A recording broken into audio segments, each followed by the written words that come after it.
Bye Zia کے ساتھ professor Zia.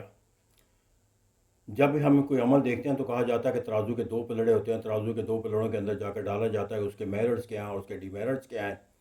اور پھر کنکلوژن کیا جاتا ہے کہ الٹیمیٹلی جو ہے وہ کون سا پلڑا بھاری ہے۔ وہ ایک ایسا ہیومن بیہیویئر ہے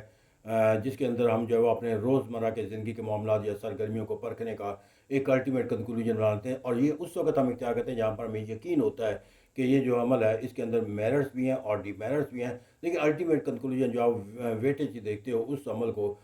کہ جو آپ کو زیادہ طاقت کا مظہر نظر آئے۔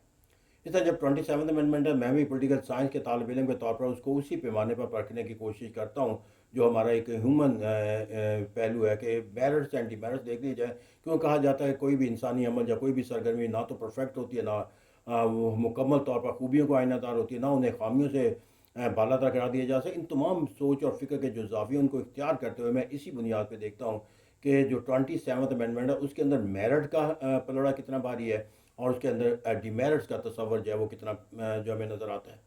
اب سے پہلے والی بات ہے کہ اگر میں اس کے اندر میرٹ کو اگر تلاش کرنا چاہوں گی اس کے اندر مجھے میرٹس کیا ہے، تو ماں سوائے اس کے کہ اس کے اندر جو آئینی ترمیم کا ایک اسپیکٹ جو ہمیں پہلو نظر آتا ہے، اس پہلو کے اندر جا کر جو ہے وہ ہمیں ایک ایسا معنی و مفہوم امینڈمنٹ کا ملتا ہے کہ جس کو اس پورشن کے لحاظ سے not a totally but in specific area of the جو ہے وہ امینڈمنٹ، جس کے اندر جو ہے وہ پاکستان کی فوج کو بنیاد مرصوص کی کامیابی کے نتیجے کے اندر جو ہے وہ ایک اپریسیشن کے لحاظ سے، جو آنر کے لحاظ سے، ان کی ڈگنیٹی کے لحاظ سے جو ہے وہ ایک ریکگنیشن جو ہے وہ آئین کے اندر دی جاتی ہے، اور میں اس کو اس لحاظ سے نہیں دیکھتا کہ کون سا عہدہ قائم کیا جا رہا ہے، کس عہدے کے اوپر کتنا جو ہے وہ اختیار سونپا جا رہا ہے، لیکن اس کو صرف اس پہلو سے دیکھتا ہوں کہ وہ عمل جس کے اندر جا کر جو ہے وہ ہماری فتح کا جو تصور ہے وہ دشمن کے لیے جو ہے وہ زیادہ مستحکم اور زیادہ تکلیف دہ ہوتا ہوا نظر آتا ہے۔ تو میرے میں وہ تمام پہلو جو ہے جو آپ کی خوشیوں کا سیلیبریشن کا سبب بنتے ہیں وہ کہ آپ کے دشمنوں کے لیے جو وہ ان کے زخموں پر نمک چھڑکنے مترادف بن جاتا ہے۔ تو میں 27 امینڈمنٹ کے جو فوج کے متعلق جو پہلے ہیں اس کو اسی طرح دیکھتا ہوں کہ سیلیبریشن از آور جو ہے، اور the other aspect of the celebration is the pain for the enemy of Pakistan. تو میں اس کو اس لیے یہ ترازو کا یہ جو پلڑا ہے یہ میں اس کو پلیئر کے زمرے میں ڈالتا ہوں، that is why it is acceptable by all means. اگرچہ پھر اگر اس سے دوسرے پہلو سے ہم ایز اے ہول دیکھیں تو وہاں پر جا کر جو دوسرا اس کا پہلو نظر آتا ہے وہ آئینی عدالت کا قیام ہے۔ اب آئینی عدالت کا جو تصور ہے، المیہ یہ نہیں ہوتا کہ وہ تصور کتنا خوبصورت ہے، بلکہ اس تصور کو بنانے کا جو راستہ ہے، اس تصور کے بننے کے بعد وہ جو عمارت ہمارے سامنے بنائی جائے گی وہ عمارت جو ہے وہ کتنی ہمیں خوبصورت نظر آتی ہے۔ تو یہ کہتا ہے کہ تمام چیزیں جو ہے وہ کہہ دینا کہ ہم ایک محل بنائیں گے، یہ محل کا تصور تو بہت خوبصورت ہے، لیکن محل جو ہے وہ کیسے بنایا جائے گا، کیسی اس کی شکل و حیت ہوگی، یہ محل کی خوبصورتی تب جا کر ہمیں اس کا احاطہ کرنا۔ لفظ محل کا جو ہے وہ ایک جو تصور ذہن میں آتا ہے اس کی بنیاد کے اوپر جو ہے وہ ہم کوئی معنی اور مفہوم جو ہے اس کی خوبصورتی کا قائم نہیں کر سکتے۔ تو اس طرح کہتا ہے کہ یہاں پر جا کر جو ہے وہ ہم 27 امینڈمنٹ کا جو خوبصورت پہلو وہ یہی ہے کہ ہم نے جو ہے وہ آئینی عدالت کا تصور قائم کر دیا، جس کے نتیجے کے اندر جا کر جو ہے وہ سپریم کورٹ کو جو ہے وہ اختیارات حاصل ہو جائیں گے، جس کے نتیجے کے اندر وہ اپنے تمام تر کنسنٹریشن جو ہے ان مقدمات کے لیے کرے گی جو سویلین کے مقدمات، جبکہ جو کرمنل کیسز ہیں لوگوں کے متعلق ہے، عوام الناس کے حقوق سے متعلق ہے، اور جو ایک آئینی تنازعات پاکستان کی ایک تاریخ کا بدترین پہلو بن چکا ہے اور ارتداد کا ایک تعداد کا ایشوز بنتے پیدا ہوئے نظر آتے ہیں اور نہ ختم ہونے والا باب ہے، اس کے خاتمے کے لیے اس پر بحث کرنے کی لاکھ عدالت موجود ہوگی۔ اس طرح جو تقسیم آف دا ورک ہے، ورک جو ڈویژن ہے، اس کی بنیاد کے اوپر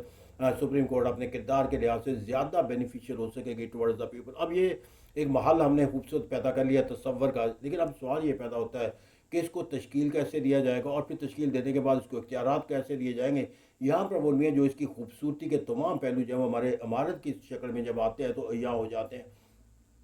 کہ جب کسی ادارے کو جب وہ سپریم کورٹ سے بھی زیادہ بالاتر قرار دے دیا جب کہا جائے کہ اس کے فیصلے جو سپریم کورٹ کے وہاں پر تو چیلنج ہو سکتے ہیں جو اس کی آئینی عدالت ہے، لیکن آئینی عدالت کا فیصلہ جو ہے وہاں پر چینج نہیں ہوتا۔ یہاں پر جا کر جو ہے وہ ہمیں جوڈیشیل ریویو دینا تھا آئینی عدالت کو، کوئی اور اختیار نہیں دینا تھا، اور جوڈیشیل ریویو کے اندر جا کر ہم یہ کہہ سکتے ہیں کہ جو حکومت کا قانون بنانے کا عمل ہے یا فیصلہ ہے اس کے خلاف جو رٹ آئے گی ہم نے اس کو چیلنج کیا، اس کا جواب وہ آئینی عدالت دے گی، لیکن اس کے نتیجے کے اندر سپریم کورٹ کو جو ہے وہ ایک سبارڈینیٹ ادارے کا درجہ دے دینا اگینسٹ جو ہے وہ کانسٹیٹیوشنل کورٹ میں ہے، یہ ایک ایسا تصور ہے جو سپریم کورٹ کے سپریم ہونے کے معنی و مفہوم کو جو ہے وہ کمزور کرتا ہوا نظر آتا ہے۔ تو اس سے کہتے ہیں یہاں پر جا کر پھر اس کی جو تشکیل کے اندر جو پہلو نظر آتا ہے کہ کن لوگوں کو دیا جائے گا، ان کی عمر کا، کیونکہ پاکستان کی پوری تاریخ جو ہے وہ ہم المیہ یہ ہے کہ اگر خود حکومت وقت جو ہے وہ کچھ ججز کے نام لے کر، کچھ جنرلز کے نام لے کر جو ہے انہیں جو ہے وہ ماضی کی گورنمنٹ کے جو ہے وہ ایک ریفرنس کے طور پر جو ہے وہ یوز کرتے نظر آتے ہیں، تو موجودہ دور کے اندر بھی جو ججز جو ان کے لیے منتخب قرار پائیں گے اس عدالت کے لیے، وہ کسی اور قوت کے لیے جو ہے وہ ایک ایسا تصور رکھتے ہیں جو کہ ان کے بائسزم کی بنیاد بنتا ہے۔ تو اس طرح کہتے ہیں کہ ایک ایسا تصور سے یا تو آزادی حاصل کر لی جاتی ہے اور ایک ایسا معنی و مفہوم اختیار کر لیا اور ایک ایسی اسپرٹ بنا لی جاتی ہے کہ جہاں پر جا کر جو ہے وہ آئینی عدالت کا جو تصور ہے وہ ایسے تمام شکوک و شبہات سے بالا تر ہو جاتا ہے کہ اسے ایک ٹول کے طور پر استعمال کیا جانا مقصود ہے against Supreme Court as well as against opposition جو حکومت کے خلاف جو ہے کوئی آئینی مقدمات کا جو ہے وہ تصور قائم کرتی ہوئی نظر آتی ہے۔ تو اسے کہتے ہیں یہاں پر جا کر جو تصور کے تحت جو خوف و خدشات جو تاریخی پس منظر ہے وہ آئینی ترمیم کے حوالے سے جو آئینی عدالت کا جو محل ہم دکھاتے ہوئے نظر آتے ہیں اس کی خوبصورتی کو جو ہے وہ ضیاء کا باعث بنتا ہوا نظر آتا ہے۔ اور میں یہی ایک ایسی حقیقت ہے کہ جس کو انڈیپینڈنس آف جوڈیشری سے جب جوڑ کر دیکھا جاتا ہے تو پھر ایک اور نیا معنی اور مفہوم منفی پیدا ہوتا ہوا نظر آتا ہے۔ اس طرح کہتے ہیں یہاں پر جا کر جو آئینی ترمیم کے جو پہلو ہیں ان کے ہم نے دیکھے، اور پھر یہاں پر جا کر جو سب سے بڑا اس کے اندر جو شارٹ کمی ہمیں نظر آتی ہے کہ آئینی ترمیم کو کرنے کے لیے جو حالات و واقعات کے اندر جو ادراک ہونا ضروری ہے، اس کے اوپر جو اس کے وسعت جو بحث و تمیز کی ہونی چاہیے، اور جس کے لیے ہم آہنگی اور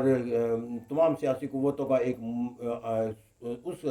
ترمیم کے اوپر متفق ہونا جو ہے وہ ناگزیر تصور کیا جاتا ہے۔ اگرچہ آئینی تقاضا نہیں، آئینی تقاضا 2/3 میجارٹی ہے، لیکن جو آئین کی ہم نے تاریخ دیکھی ہے اور جو دنیا کے اندر آئین جو ہے وہ مستحکم رہے ہیں وہ وہی رہے ہیں کہ جہاں پر جو ہے وہ 2/3 میجارٹی کے ذریعے فیصلے نہ کیے گئے ہوں بلکہ کنسنسس جو ہے وہاں پر پریویل کرتا ہوا نظر آئے۔ تو یہی وجہ ہے کہ 18ویں ترمیم کو آج بھی ہم تنقید کسی بھی پہلو سے کر سکتے ہیں، لیکن جب اس کے پہلو آ جاتا ہے کہ وہ سب نے متفقہ کی تو لہٰذا اس پر تنقید کرنے والا بھی جو ہے وہ اپنی تنقید کو ایک ایسے ریفرنس میں لے جاتا ہے کہ جہاں پر اس کی افادیت قائم رہتی ہے اور جو اس کے تنقید کا پہلو ہے وہ کمزور پڑ جاتا ہے۔ لیکن جب ایک ایسی ترمیم آ جائے گی کہ جس سے مطلب کہا جائے گا کہ نہ بحث ہوئی، نہ اس کے اندر ان پٹ لیا گیا، نہ اپوزیشن کو کنسلٹ کیا گیا، اور اس طرح بلڈوز کر دی گئی تمام چیزیں، اور ایک سپرمیسی حاصل کرنے کے لیے 2/3 میجارٹی کے زوم کے اندر جا کر یہ تمام، اور پھر 2/3 میجارٹی کے لیے بھی جو ہے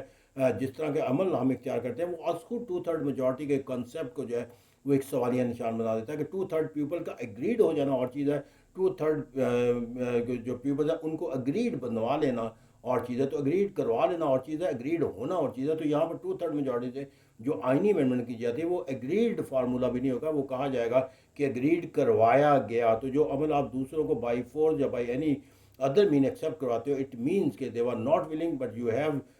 دا ways and mean to make them to agree. تو اس طرح کہتے ہیں کسی کو ایگری کروا لینا کوئی معنی مفید جب تک خود ایگری نہ کرے۔ اس طرح کہتے ہیں میں آئینی ترمیم کے جو یہ پہلو جو خوبصورت اسے بناتے ہیں اس کے نتیجے کے اندر اس آئینی ترمیم کو جو ہے وہ ایک مستقبل کے جب زاویے میں سے دیکھتا ہوں تو مجھے انہی ترمیموں کی طرح ایک ایسی ترمیم نظر آئے گی جس کو ہم 8ویں ترمیم کہتے ہیں، وہ بھی پارٹ آف دا کانسٹیٹیوشن تھا، لیکن جب اس کے اندر ایک ڈیموکریٹک پارلیمنٹ روح کا پیدا ہوئی تو وہ پارلیمنٹ کی ڈیموکریٹک روح نے 8ویں ترمیم کو جو ہے وہ کالعدم قرار دیا۔ تو میں المیہ یہ ہوگا کہ پہلے ہم جو ہے وہ غیر جمہوری قوتوں کی جو آئینی ترمیم تھے ان کو جمہوری رنگ میں ڈالنے کے لیے جو کنسنسس پیدا کرتے تھے، لیکن آئندہ جا کر جو ہے وہ ہمیں اپنی جمہوری قوتوں کے کیے گی آئینی ترامیم کے اوپر بھی ویسے ہی کنسنسس بنانا پڑے گا جیسا کہ 8ویں ترمیم کو ختم کرنے کے لیے 18ویں ترمیم کرنی پڑی۔ لیٹس ہوپ کہ پاکستان کی آئینی تاریخ جو ہے وہ ایک بہتر اور مستقبل کے لحاظ سے خوبصورت ہو سکے۔ Thank you.